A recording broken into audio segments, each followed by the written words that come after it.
Hello friends, मैं माधुरी श्रीवास और आप सभी का मेरे चैनल में बहुत बहुत स्वागत है। आज का हमारा टॉपिक है मेल रिप्रोडक्टिव सिस्टम, जिसमें कि हम इस डायग्राम के द्वारा समझेंगे कि ये जो सिस्टम है वो किस प्रकार से कार्य करता है। तो इसे हम दो भागों में बांट सकते हैं। पहला है प्राइमरी ऑर्गन और दूसरा एसेसरी ऑर्गन। प्राइमरी ऑर्गन वो होते हैं जो कि मेन काम करते हैं और एसेसरी वो होते हैं जो कि उसकी सहायता करते हैं, है ना। तो प्राइमरी ऑर्गन के अंतर्गत टेस्टिस आते हैं। टेस्टिस को हिंदी में वृषण कहा जाता है। अब टेस्टिस दो की संख्या में होती है। ये देखिए, ये जो ओवल सब दिखाई दे रहा है ये है टेस्टिस, जिसे कि हम हिंदी में वृषण कहते हैं। और ये दो की संख्या में होते हैं। एब्डोमिनल कैविटी के नीचे बाहर की ओर स्थित होते हैं, मगर ये एब्डोमिनल कैविटी से जुड़े होते हैं। किसके द्वारा? इग्विनल कैनाल के द्वारा। इग्विनल कैनाल के द्वारा ये एब्डोमिनल कैविटी से जुड़े होते हैं। इतना तो क्लियर है। इसके बाद ये जो टेस्टिस है ये दो कार्य करते हैं। पहला है स्पर्म का फॉर्मेशन, मतलब शुक्राणुओं का निर्माण, और दूसरा है टेस्टोस्टेरोन नामक हार्मोन्स का सिक्रेशन, स्त्रावण करते हैं। ओके, अब देखिए ये जो टेस्टिस हैं ये दो की संख्या में होते हैं, ओवल शेप होते हैं और बाहर लटके हुए होते हैं। अब इसके ऊपर पाया जाता है इपिडाइडिमिस। ये जो कैप लाइक स्ट्रक्चर दिख रहा है ये है इपिडाइडिमिस। इसमें बहुत सारी नलियों का जाल पाया जाता है, जिसके अंदर ये जो शुक्राणु बनाते हैं स्पर्म, ये टेस्टिस जो स्पर्म बनाते हैं वो कहाँ स्टोर रहता है? इपिडाइडिमिस में। ओके, अब इपिडाइडिमिस से एक ट्यूब्स या नलिका निकलती है जिसे हम वासा डिफरेंस कहते हैं। वासा डिफरेंस, देखिए ये टेस्टिस हो गया और ये वाली जो है ये इपिडाइडिमिस। इपिडाइडिमिस को हम हिंदी में कहते हैं अधिवृषण, ठीक है। अब वास्ट डिफरेंस को शुक्रवाहिकाएं। अब ये जो वास्ट डिफरेंस है इसको कहते हैं शुक्रवाहिकाएं हिंदी में। ये निकलती हैं इपिडाइडिमिस के नीचे से और वक्ष कैनाल के होते हुए ये एब्डोमिनल कैविटी में जाती हैं। कहाँ जाती हैं? सेमिनल वेसिकल के पास, ठीक है। तो ये शुक्रवाहिका क्यों कहते हैं? क्योंकि ये शुक्राणुओं को ले जाने का काम करती हैं। अब नेक्स्ट है सेमिनल वेसिकल, जिसे कि हम हिंदी में शुक्राशय कहते हैं। ये जो सेमिनल वेसिकल है ये भी दो की संख्या में होती है, एब्डोमिनल कैविटी में स्थित होती हैं और ये क्या करती हैं? शुक्राणुओं को स्टोर करके रखती हैं। और इसकी जो अंदर की दीवार होती है, ये सेमिनल वेसिकल की जो अंदर की दीवार होती है वहां की सेल्स एक चिपचिपा द्रव पदार्थ सिक्रेट करती है, मतलब कि स्त्रावित करती है, जिसमें कि एमिनो एसिड, विटामिन और शर्कराएं पाए जाते हैं, जिसके द्वारा जो स्पर्म यहाँ से वास डिफरेंशिया के द्वारा सेमिनल वेसिकल में पहुंचाया जाता है, उस स्पर्म का पोषण करती हैं। कौन? यही द्रव जो सेमिनल वेसिकल के द्वारा स्त्रावित होती हैं, वही द्रव, उसी द्रव के द्वारा उस स्पर्म का पोषण होता है। उसके बाद क्या होता है?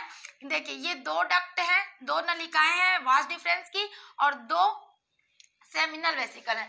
ये चारों मिलकर क्या करती हैं? एक डक्ट का निर्माण करती है, जिसे कि हम कहते हैं इजाकुलेटरी डक्ट, और हिंदी में इसे स्खलनी वाहिकाएं कहते हैं। अब ये इजाकुलेटरी डक्ट आगे जाकर यूरेथ्रा वाले ट्यूब में या डक्ट में मिल जाती हैं। अब ये यूरेथ्रा क्या है? जहां से बॉडी से बाहर, ये देखिए ये यूरिनरी ब्लैडर है, ये यूरिनरी ब्लैडर है ना। तो यूरिनरी ब्लैडर मतलब कि जहां पर यूरिन स्टोर होता है। अब ये यूरेथ्रा क्या है? वह नली है जिसके द्वारा बॉडी से बाहर यूरिन को पास आउट किया जाता है।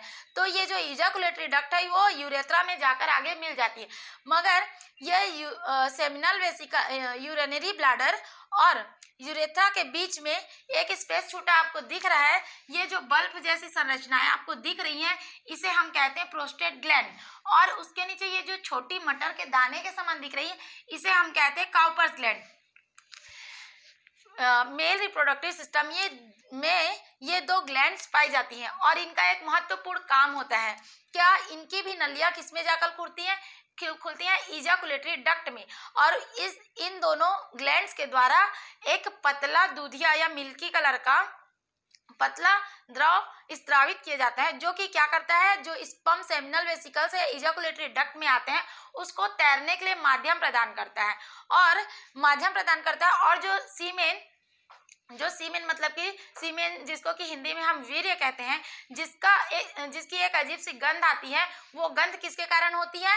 ये प्रोस्टेट और काउपर्स ग्लैंड का जो सिक्रेशन होता है उसी के कारण ये सीमेन में गंध आती है। और सीमेन का अधिकांश भाग, आधे से ज़्यादा भाग तो ये जो सेमिनल वेसिकल में सेमिनल वेसिकल की दीवारों से जो चिपचिपा द्रव पदार्थ निकलता है वो वीर्य का आधे से ज़्यादा भाग बनाता है, और 15 से 30% का भाग ये जो दोनों ग्लैंड्स के द्वारा पतला दूधिया कलर का जो द्रव पदार्थ निकलता है वो 15 से 30% वीर्य का भाग बनाता है।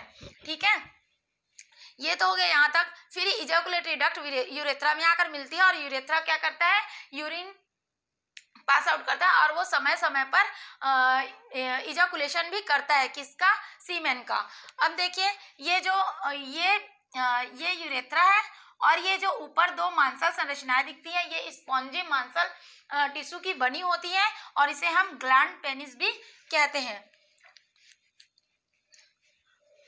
फ्रेंड्स, अब ये तो हमने समझ लिया ये मेल रिप्रोडक्टिव ऑर्गन की कौन कौन से ऑर्गन है, कौन क्या बनाता है, और कौन उसे लेकर कहाँ तक जाता है, कैसे स्पर्म का पोषण होता है, और कैसे वो इजैकुलेटरी डक्ट यूरेथ्रा में मिलती है और वो बाहर होती है ना। अब नेक्स्ट वीडियो में हम जो ये टेस्टिस है इसके अंदर स्पर्म का फॉर्मेशन कैसे होता है ये पढ़ेंगे। तो यदि आपको फ्रेंड्स मेरा यह वीडियो पसंद आया हो तो प्लीज़ लाइक करें, अपने फ्रेंड्स में शेयर करें, और मेरे चैनल को सब्सक्राइब करना बिल्कुल भी ना भूलें, और प्लीज़ कमेंट बॉक्स में जाकर कमेंट जरूर करें। Thank you very much.